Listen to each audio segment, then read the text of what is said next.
इच्छा आहे तर काय भावना व्यक्त केल्या त्याचं भावना व्यक्त करायचं एका सशक्त लोकशाहीमध्ये प्रत्येकाला अधिकार आहे। महापालिकेमध्ये अनेक अधिकारी जे आहेत ते पद रिक्त आहेत, 4 अतिरिक्त आयुक्त जे आहेत ते रिक्त पद आहेत, त्यामुळे नागरिकांची कामं होत नाही। रिक्त पद ही अनेक ठिकाणी आहेत, म्हणजे मग पोलीसमध्येही आहेत, म्युनिसिपॅलिटीमध्ये पण आहेत।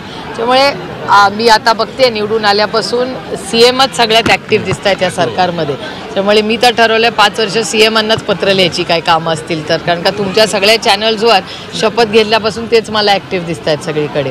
त्यामुळे त्यांनाही त्यांच्याकडेही क्राईमचाही फॉलोअप मी करणार आहे, रिक्त पदांचाही मी करणार आहे आणि लवकरात लवकर महानगरपालिका, नगरपालिका, जिल्हा परिषद ही सगळी इलेक्शन्स लवकरात लवकर व्हावी, कारण का सर्वसामान्य मायबाप जनतेला याचा प्रचंड त्रास होतोय, नगरसेवक नाही आहेत कुठेही।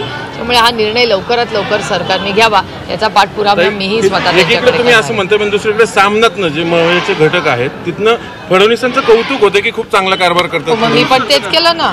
मी काय म्हणाले की पहिले फक्त मुख्यमंत्रीच ऍक्टिव्ह दिसत आहेत, मी पण तेच बोलले, मी काय वेगळं नाही बोलले सामनापेक्षा।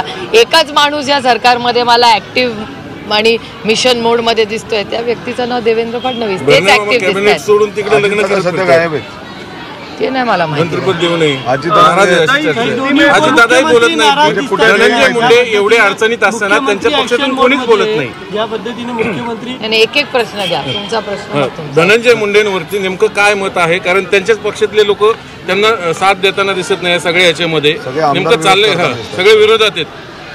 मला असं वाटतं आता SIT लावली आणि शेवटी कसं आहे, एका सशक्त लोकशाहीमध्ये मीही तुमच्याच चॅनलवर एक मोठी सभा बघितली, त्याच्यात सगळ्याच पक्षाचे लोक, म्हणजे हे माणुसकी विरुद्ध ही जी काही अतिशय गलिच्छ अस्वस्थ करणारी जी घटना झाली त्याच्या विरोधात मला वाटतं तो बीडचा विषय आता राजकीय राहिलेला नाही, तो माणुसकी वर्सेस क्रूर विकृत मानसिकता असा झालेला आहे।